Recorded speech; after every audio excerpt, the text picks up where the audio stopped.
Abrir vuestras Biblias en la primera carta del apóstol Pablo a los Corintios para poder leer a partir del primer versículo. Leeremos del versículo 1 al versículo 14. Primera de Corintios, capítulo 9, versículo 1.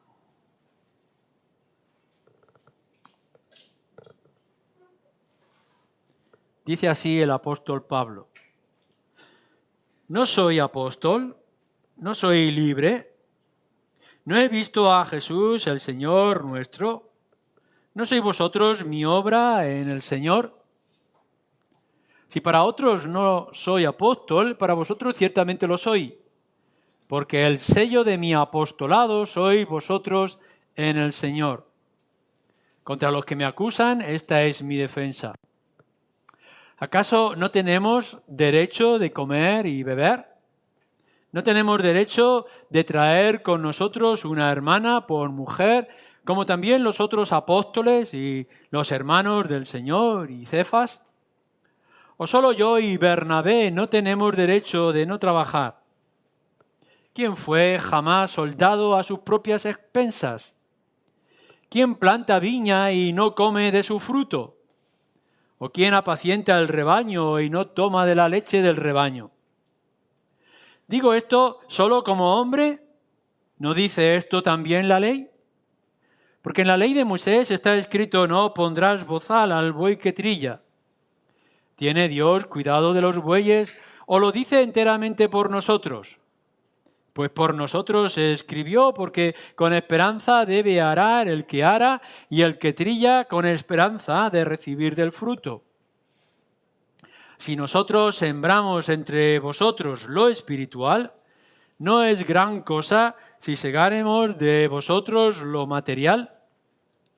Si otros participan de este derecho con vosotros, ¿cuánto más nosotros? Pues no hemos usado de este derecho, sino que lo soportamos todo por no poner ningún obstáculo al Evangelio de Cristo. ¿No sabéis que los que trabajan en las cosas sagradas comen del templo y que los que sirven al altar del altar participan?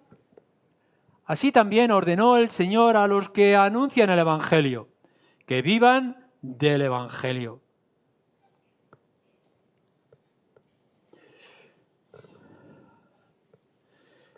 En nuestra serie que hacemos de Primera de Corintios, como otras series que hemos hecho a lo largo del tiempo, siempre seguimos una línea conductora de un tema que se va desarrollando poco a poco. En este caso ya veíamos la pregunta que surgía en el capítulo 8 acerca de lo sacrificado a los ídolos, si se podía comer o no, y si esto nos esclavizaba de alguna forma o nuestras conciencias estaban libres y nosotros libres de poder o no comer de aquellas cosas que no llegaban a ser idolatría, aun cuando vinieran de un mundo idólatra como aquel. Pero a lo largo de esa serie, o de esta en particular, surgen otros temas que son también importantes, pero quizá no fuera el tema principal. Son asuntos secundarios o principios que también surgen para apoyar una misma idea, pero que tratan de asuntos diferentes. Aquí nosotros podríamos ver en este capítulo 9 un tema principal que vamos desarrollando, los primeros versículos de introducción, estos versículos hasta el versículo 14 y después el contraste que Pablo va a presentar a partir del versículo 15. Pero entre medias surgen algunas cosas que llaman nuestra atención, o al menos yo quiero llamar la atención con ellas porque nos abren campo para otros asuntos.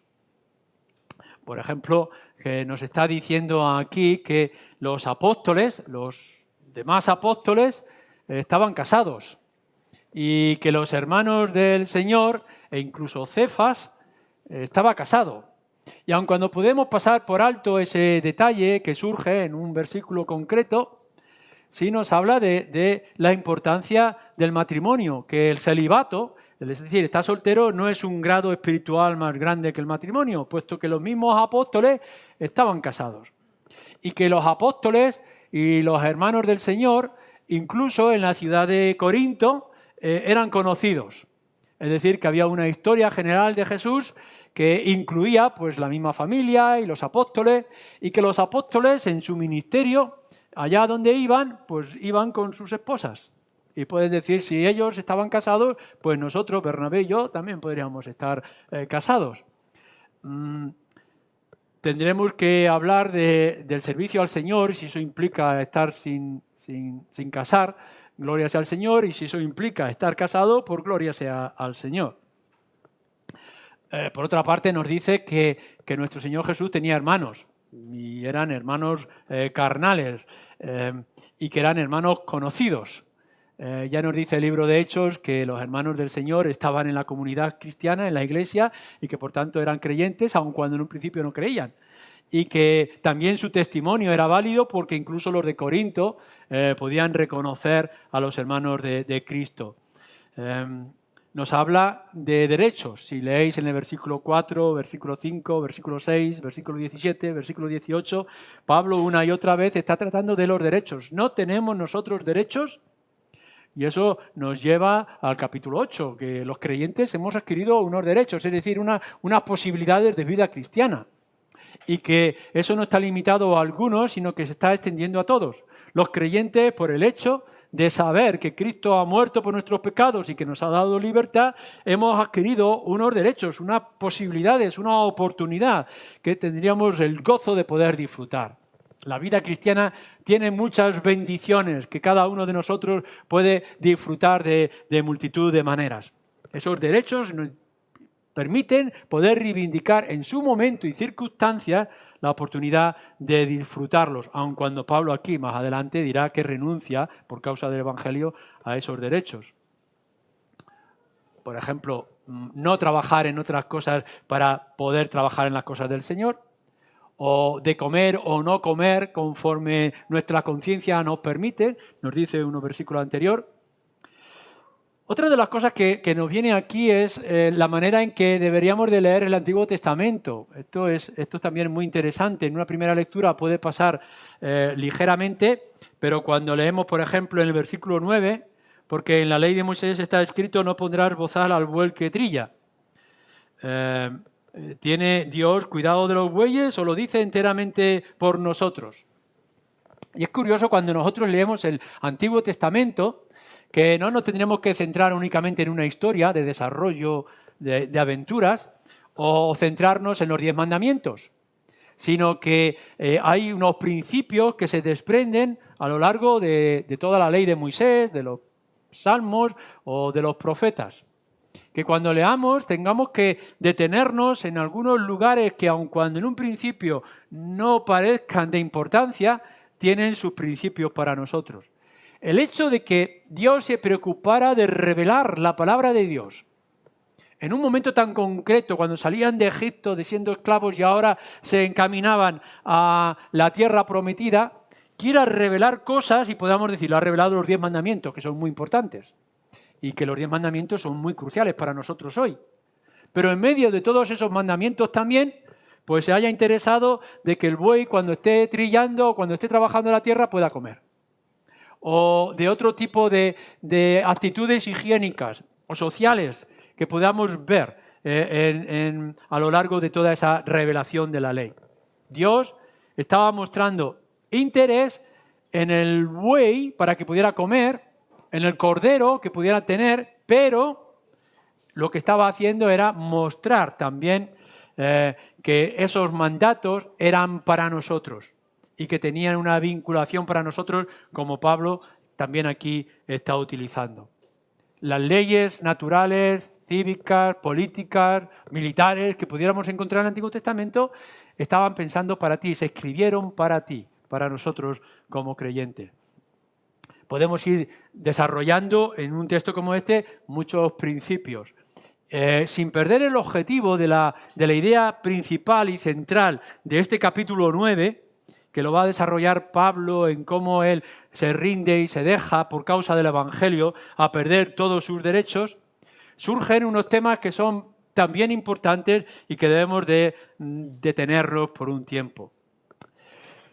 No sé si el versículo 3 contra los que me acusan, esta es mi defensa, tiene que ver con los versículos anteriores, versículo 1 y 2, o con los versículos siguientes. Los comentaristas de la Biblia tienen diferente opinión. Algunos piensan que se refiere a lo anterior ya dicho, o esta defensa se refiere a lo que ha de venir después. Pero nos está introduciendo en algo que para mí es muy importante y es esencial en la vida en que hoy estamos viviendo y que va a utilizar diferente argumentación para poder defenderla. Un tema que es central, que es crucial. Vivir del Evangelio o sembrar espiritual para poder cosechar, segar de lo material. Y aun cuando esto pudiera pasar de una manera muy ligera, es muy importante que podamos detenernos y verlo. Es la causa de defensa para Pablo, pero también es un principio que debemos de tener en cuenta en los tiempos en los que estamos viviendo. Porque, hermanos y amigos, hablar de dinero es un poco complicado y es un poco espinoso. Y sobre todo cuando vemos ese afán de codicia que mueve a muchos o esa pereza y desgana que mueve a otros. Hablar de asuntos económicos es delicado porque con mucha razón Pablo tiene que escribir a su discípulo Timoteo que la raíz de todos los males es el amor al dinero. Y este amor, ya sea para guardarlo o ese amor para disfrutarlo el dinero egoístamente, nos crea muchos males. Y crea muchos males a la Iglesia. Y crea muchos males a la causa de la Iglesia del Señor, en el tiempo de Pablo como también en nuestro propio tiempo. Hay muchas sospechas cuando alguien como yo pueda estar hablando de asuntos económicos o de las implicaciones que tenemos que tener nosotros con lo que ganamos o con lo que diezmamos, si es que diezmamos, etc. Y tenemos que eliminar todas esas sospechas, aun cuando hay mucha razón para ello. Podemos ver muchos falsos maestros y profetas que se alimentan de su propio cordero. Ya lo anunciaba el Antiguo Testamento y ocurre en nuestro tiempo. Gente que por su habilidad, por su carisma, por su manera de manejar las Escrituras, más que la causa del Evangelio es su propia causa. Y que más que extender el reino es levantarse un reino para ellos mismos. Y cuando vemos todos esos abusos que hay de telepredicadores o de otros a lo largo de nuestra historia, nos hace entristecernos y nos hace sospechar. Pero también podemos encontrarnos con todo lo opuesto.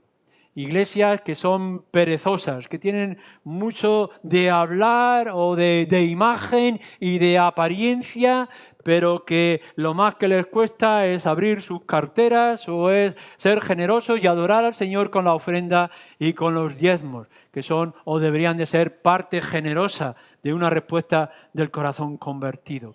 Y podemos ver en el día de hoy, yo conozco algunos de ellos, iglesias que están abusando de sus propios pastores o que están en una situación de miseria desagradable.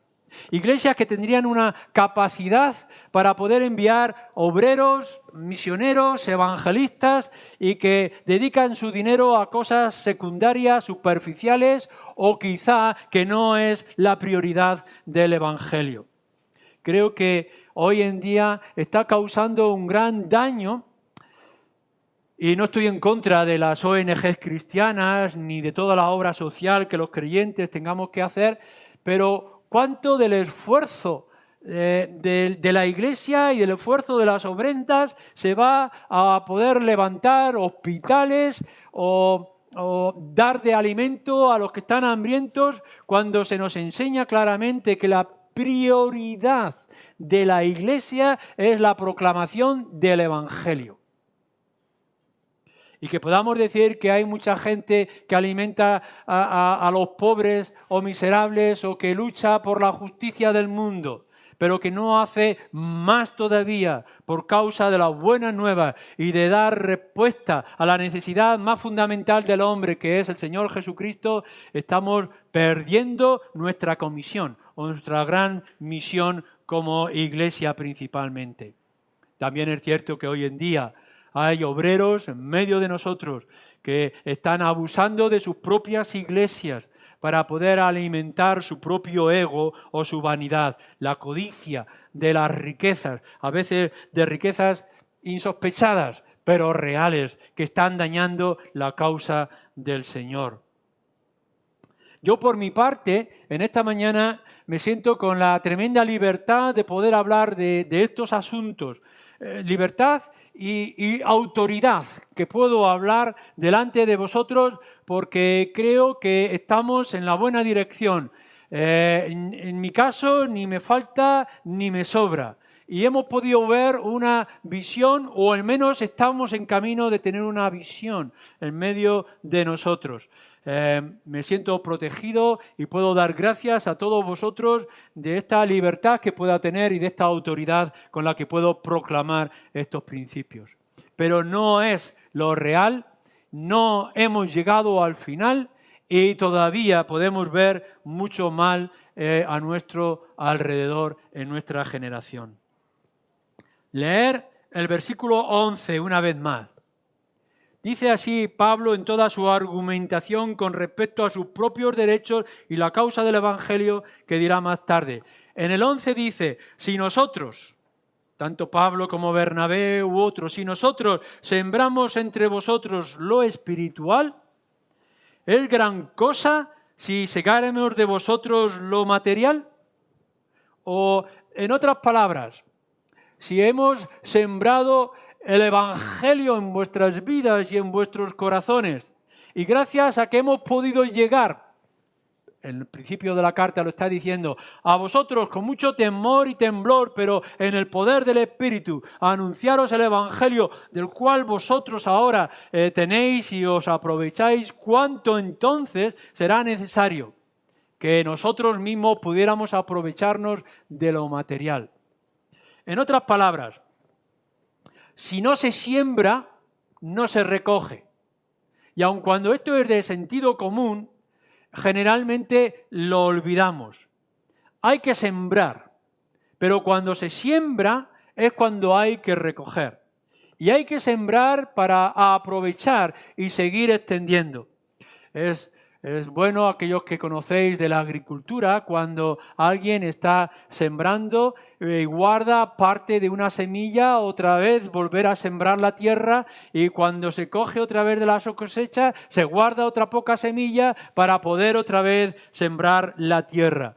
Sembremos si queremos coger cosecha. Pero dice Pablo, nosotros hemos dado la bendición. Vosotros habéis sido bendecidos con este Evangelio. Es decir, que habéis descubierto que vuestros pecados son perdonados por la obra suficiente y definitiva del Señor Jesucristo. No quería saber otra cosa sino Cristo crucificado. Y ahora vosotros lo tenéis. Y habéis adquirido este gran conocimiento de saber que Cristo es Salvador y que Cristo es Señor. Amén. Ha sido sembrado el Evangelio. ¿Por qué nos debe de sorprender, o os debe de sorprender a vosotros que se coseche ahora lo material de ese Evangelio?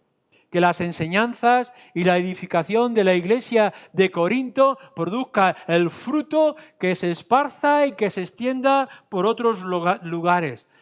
Si te dan, da. Y si te dan de algo que tú no tenías, ahora debes dar de aquello que tienes. Y no estamos hablando de un abuso, estamos hablando de un principio que arranca desde la antigüedad, del Antiguo Testamento, en la vida de Jesús con los 12 y los 70 que enviaba, o en las cartas de Pablo, o en nuestra propia experiencia y en nuestra historia. Si te han dado lo que no tenías, lo que no aspirabas a alcanzar, si te han sembrado en tu corazón duro y arrogante el hermoso Evangelio de nuestro Señor Jesucristo, tiene que producir en ti el deseo de que la causa del Señor se siga extendiendo por todos los lugares. Y por tanto, que tengas que dar de tus dones o de tus posibilidades para que la causa del Señor no se frene. Si leéis en el libro de Hechos, como podéis también leer algunas palabras en el capítulo 15 de Romanos, se nos dice, por ejemplo, cómo Jerusalén estuvo escuchando ciertas noticias en una ciudad pagana que se llamaba Antioquía. Y dijeron que también los griegos han recibido el Evangelio, esos paganos han recibido el Evangelio. Pero Jerusalén enseguida, por una visión misma que también había tenido el apóstol Pedro, envió a Bernabé. Y después de Bernabé envió a Saulo, a Pablo, para que pudieran dar, edificar, instruir a la iglesia de Corinto. La riqueza espiritual de la iglesia cristiana en Jerusalén estaba bendiciendo a una iglesia que se iniciaba como era en Antioquía.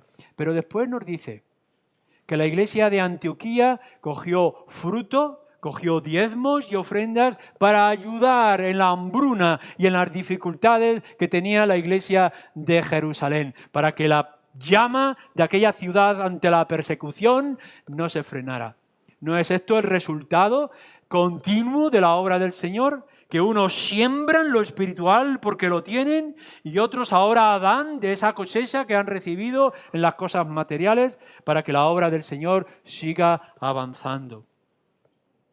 ¿Qué es lo que nos está llevando todo esto en nuestra propia situación y en la situación en la que estamos viviendo hoy en día?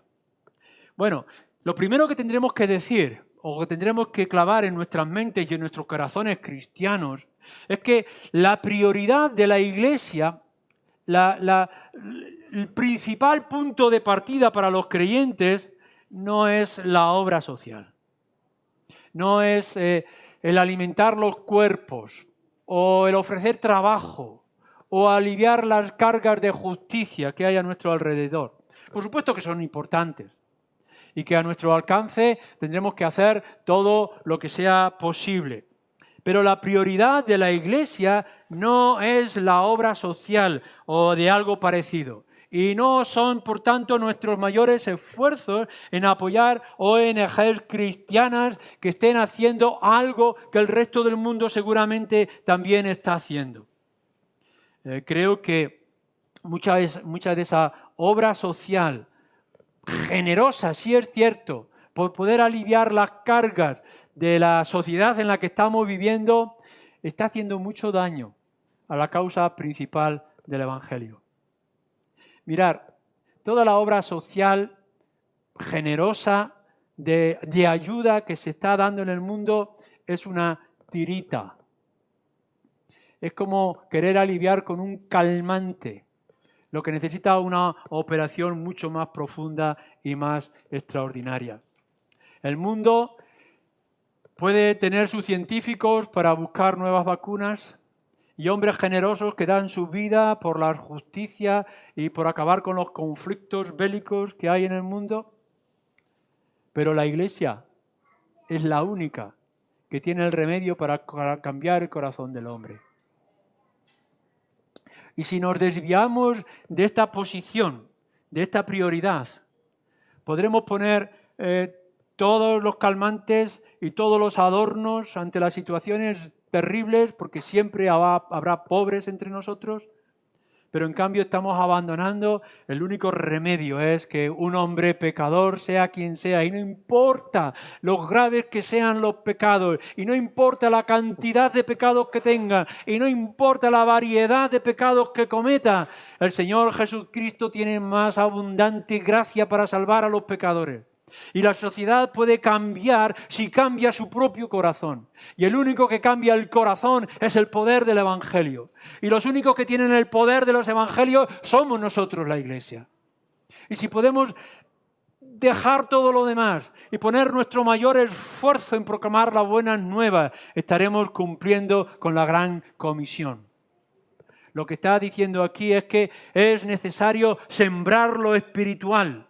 Y por tanto tendremos que apoyar a pastores y llamamientos de hombres y mujeres jóvenes para la obra del Señor. Y tendremos que enviar misioneros y los mejores hombres y mujeres de nuestras congregaciones como misioneros.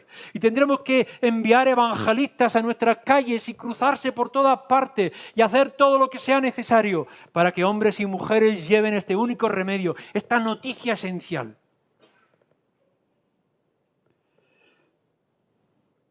No vamos a cosechar de lo material si antes no sembramos de lo espiritual. Pero si estamos sembrando lo espiritual, lo grandioso es que nuestros corazones transformados se vuelvan generosos para poder dar de toda nuestra riqueza material para que otros también puedan llegar al conocimiento del Evangelio. Pablo no está diciendo esto de una manera banal o superficial. Él va a utilizar aquí, a lo largo de estos versículos, 5 argumentos para defender esta idea de sembrar lo espiritual y cosechar de lo material para seguir por la causa del Evangelio, si es necesario, negándose a sí mismo y negándose de todos sus derechos. Primera argumentación para que Pablo mantenga esta posición. Pensar. Fijaros lo curioso que es desde el versículo 1, ya en el versículo 1 hay 4 preguntas. Y si tenéis luego oportunidad en casa,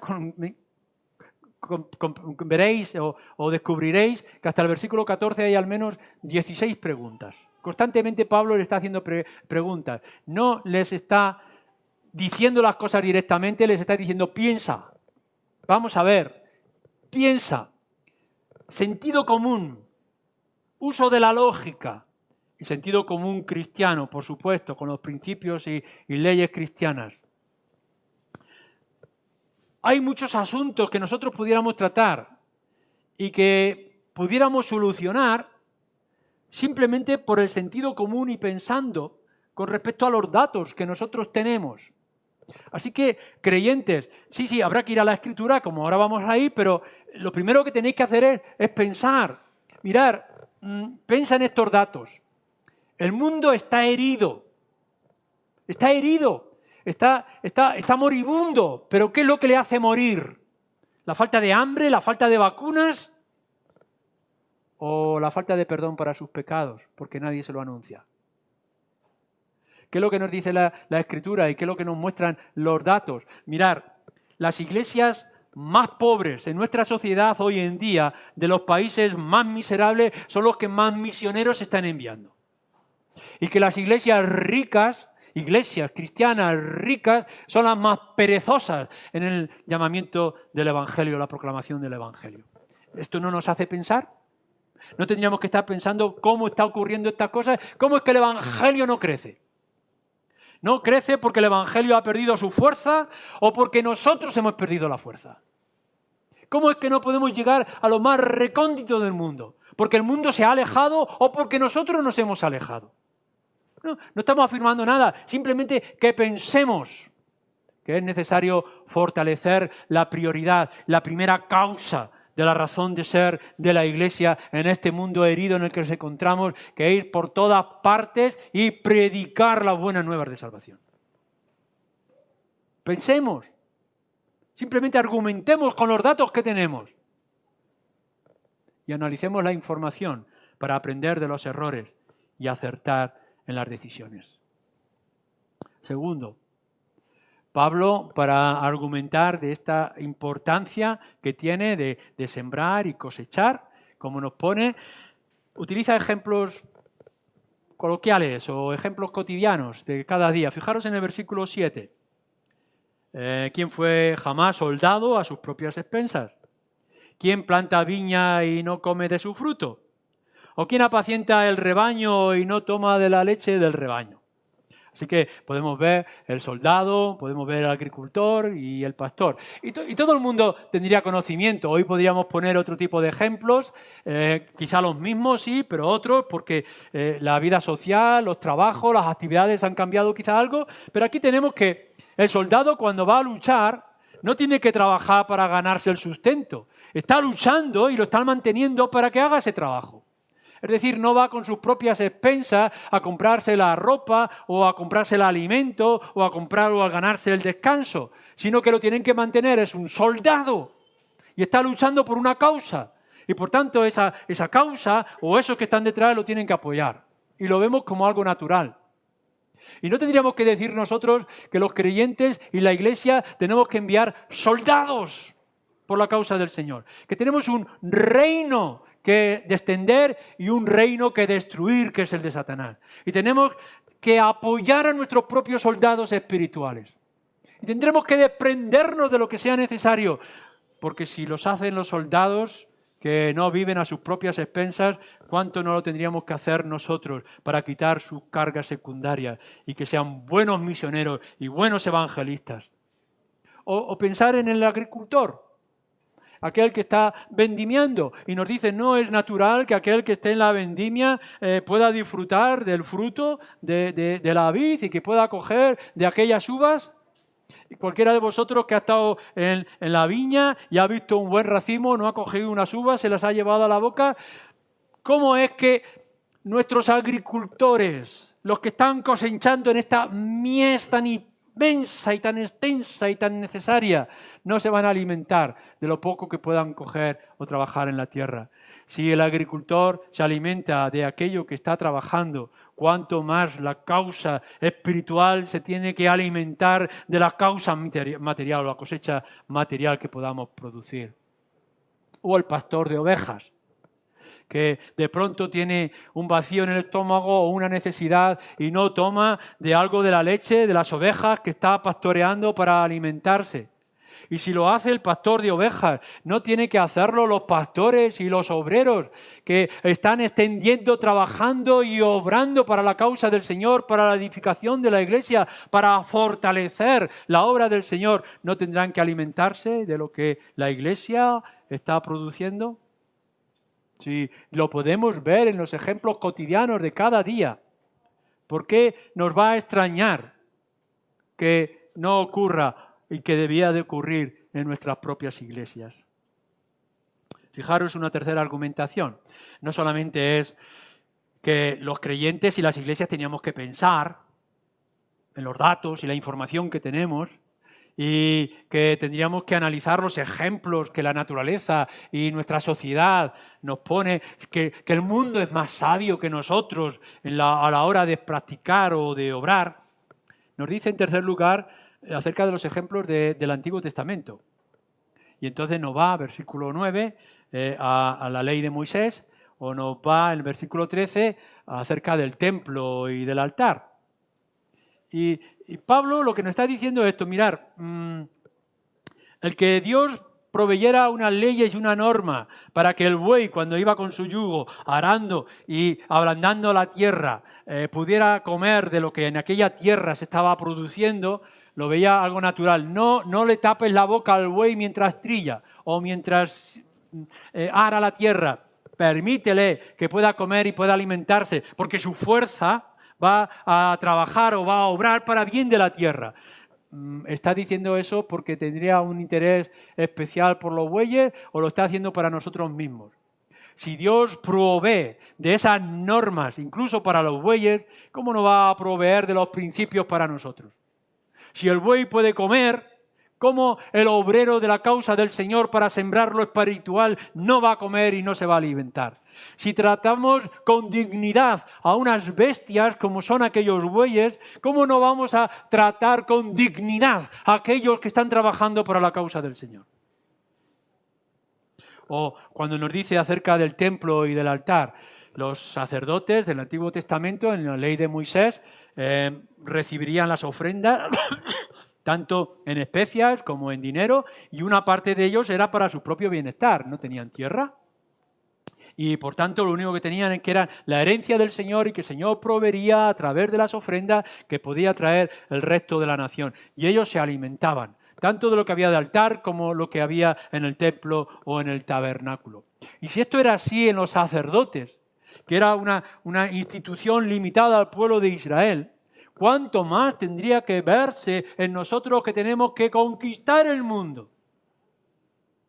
Si ellos podían alimentarse de aquellas ofrendas y de aquellos diezmos, cuánto más la causa del Señor por la extensión de la buena nueva no se tienen que alimentar de nuestras ofrendas.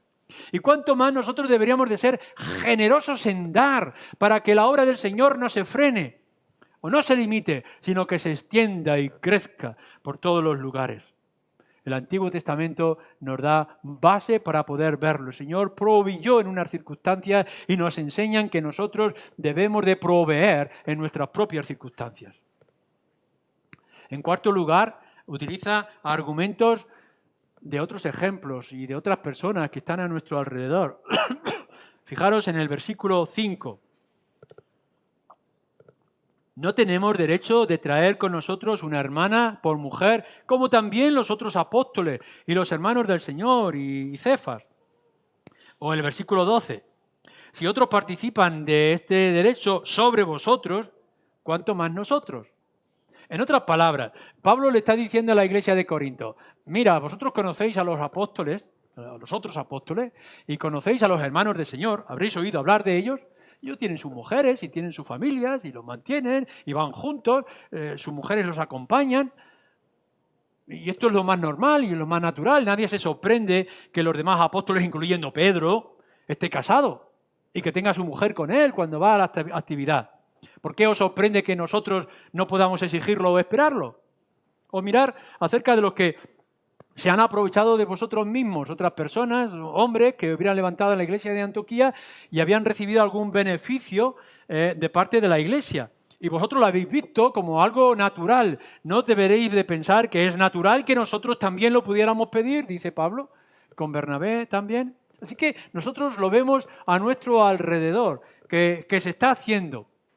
¿No debería de eso de motivarnos a nosotros a hacerlo o a hacerlo mejor o a hacer más? Cuando hemos visto a lo largo de nuestra historia que tenemos historia, nosotros los evangélicos tenemos una historia rica y hermosa y tenemos zonas muy oscuras y muy tristes y miserables, pero también tenemos otras historias que son envidiables y deseables con todo nuestro corazón. En nuestra propia historia, mía como estudiante, yo recuerdo a la hora de comenzar que había una pequeña iglesia de 7 miembros. Y aquellos 7 miembros decidieron sostenernos a nosotros en la obra en España que estábamos iniciando. 7 miembros. O como en alguna ocasión llegaba alguien que decía que había vendido su reloj para que yo pudiera comprar libros para estudiar. Gente que estaba dispuesta por causa del Evangelio, incluso a un insignificante español que estaba estudiando, como pudiera ser yo. Hemos visto de iglesias que apenas pueden sostenerse a sí mismos y que están enviando obreros por todas partes. O aquella mujer sola que con su pensión era capaz de mantener a varios misioneros a la vez, limitándose en todo lo que fuera posible. Y si vemos estos casos, si vemos que hay personas que están haciendo grandes cosas a nuestro alrededor, buenos ejemplos a imitar, ¿cómo es que esto no nos mueve y no nos hace arder con pasión por la causa del Señor? No tendremos que ir muy lejos para poder ver que iglesias del tercer mundo están enviando misioneros en todas partes. Y si ellos lo pueden hacer, ¿cómo no lo vamos a poder hacer nosotros? ¿Qué es lo que nos detiene? ¿Qué es lo que nos ciega? Y si estos 4 argumentos que está utilizando, esta manera de defender su causa que está mostrando Pablo, no fuera suficiente, fijaros lo que nos dice ya definitivamente en el versículo 14. Así también ordenó el Señor a los que anuncian el Evangelio que vivan del Evangelio. Fijaros bien la manera en que Pablo lo está exponiendo y que está utilizando las palabras que podéis ver en el Evangelio de Mateo y en el Evangelio de Lucas. Lo que está diciendo a los discípulos, allá donde vosotros vayáis no llevéis alforja y no llevéis dinero, sino de lo que ofrezcan coméis, porque tenéis derecho. El obrero es digno de su salario. Estáis haciendo un trabajo y tenéis derecho de que la gente os aloje y os mantenga. Y esto lo tenéis que enseñar. No está diciendo un principio aquí a que la iglesia deben de hacerlo, sino que los obreros tienen que enseñarlo y tienen que aprovecharse. Es un mandato de Cristo que le estaba dando a los discípulos y que Pablo está recogiendo para él y que citará también en otro lugar más adelante. En otras palabras, el evangelio que nosotros anunciamos no es únicamente cree en el Señor Jesucristo y serás salvo. El evangelio tiene todo un consejo, toda una extensión de doctrinas y de enseñanzas. No acabamos el evangelio con que yo os diga en esta mañana, amigo, tienes que creer en el Señor Jesucristo para el perdón de pecados, porque si no tienes a Cristo como tu Salvador, serás condenado por toda la eternidad. Y si aceptas a Cristo, pones tu confianza en Él, serás salvo para siempre y entrarás en el reino de los cielos. Este es el evangelio, pero aquí no acaba. Lo que nos está diciendo es, si esto lo entiendes, si esto lo haces tuyo, ahora esto tendrá unas implicaciones. Es decir, tendrás que vivir para la causa del Señor y para la gloria del Señor, etcétera, etcétera. Es decir, no únicamente decir, ya he creído en Cristo, voy a seguir con mi vida ordinaria o corriente que pudiera estar disfrutando, sino que ahora tengo que instruirme en más cosas y en más principios. Así que le dice a los obreros el Señor Jesús, y nos dice así las Escrituras, anuncia el Evangelio, lo espiritual, pero que enseñes también esto, que tienen que vivir del Evangelio. Es decir, que tienen que producir fruto para que la obra se siga extendiendo. Entonces tenemos que venir a esta iglesia, como tendríamos que decir a la iglesia universal en nuestra generación, y decirle, cree en el Señor Jesucristo, tómalo como tu Salvador y como tu Señor, pero ahora trabaja por su causa, produce fruto, que se pueda ver en tu santidad y que se pueda ver en tu trabajo y en tus implicaciones, en todo aquello que tenga que ver para la gloria del Señor y la extensión de las buenas nuevas. Esto es un mandato de Cristo. Así que no hay discusión posible. No hay ninguna manera de desviarnos del tema. ¿Has recibido el Evangelio? Que el fruto de tu corazón y de tu vida sea para la causa del Evangelio.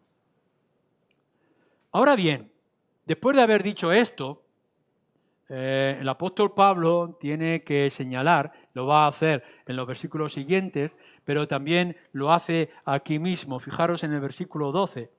Si otros participan de este derecho sobre vosotros, ¿cuánto más nosotros? Tenemos ese derecho de poder aprovecharnos y de poder disfrutar y de poder ser alimentados y poder ser honrados como merecemos por causa de las buenas nuevas que anunciamos.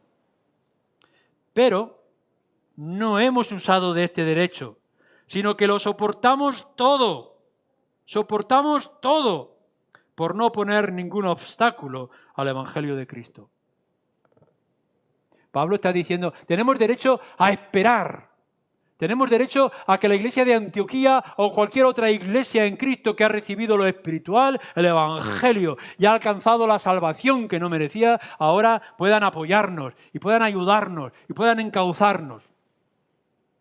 Pero yo no voy a depender de esto. Yo estoy dispuesto a soportarlo. Como lo que va a decir más adelante es, vosotros tendríais que apoyarme, pero estas manos han sido más que suficientes, dice. Y cuando ha sido necesario, he podido hacer tiendas para poder mantenerme, porque no quiero ser carga, no quiero ser una excusa para que el Evangelio no crezca. El derecho de Pablo no es usado. No me venga alguien diciendo yo voy a ser un buen misionero si tengo un buen sueldo. Y seré un buen misionero si tengo todas las comodidades para que no me cueste y no me duela la espalda o el corazón. No, a toda la causa, el llamamiento a ser misionero, a ser pastor, a ser evangelista o a ser un obrero del Señor, el llamamiento lleva la etiqueta o el añadido de soportarlo todo por causa del Evangelio. Y si alguno no está dispuesto a soportarlo todo por causa de ese llamamiento, no es digno de ese llamamiento. Sé estar satisfecho con poco o con mucho, dice Pablo. Sé contentarme cuando tengo y cuando no tengo, porque lo que a mí me llena, lo que a mí me satisface, a lo que yo me dedico y daré mi vida, es la gloria o la extensión de las buenas nuevas. Así que la Iglesia tiene el deber de participar para poder llevar el Evangelio a todas partes en nuestra generación.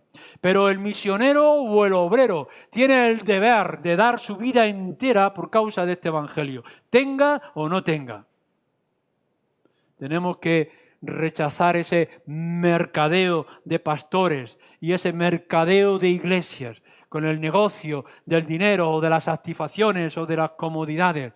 La causa es urgente y la iglesia se tiene que despojar de todo lo que sea posible y el obrero se tiene que despojar de todo lo que sea posible para que por fin, por mucho o por poco, hombres y mujeres pecadores puedan llegar a la salvación. ¿Es esto así en nuestra iglesia? ¿Tenemos esta visión? ¿Es esta nuestra prioridad? ¿Hemos recibido las bendiciones? ¿Se ha sembrado en nosotros lo espiritual? Seguimos ahora. Demos de lo material para que la obra del Señor no se frene. Y oremos al Señor para que levante obreros que sean ambiciosos de la causa del Señor y no ambiciosos de los materiales de este mundo. Cada uno de vosotros tiene que ver cómo trabaja su corazón y cómo está actuando en estas causas.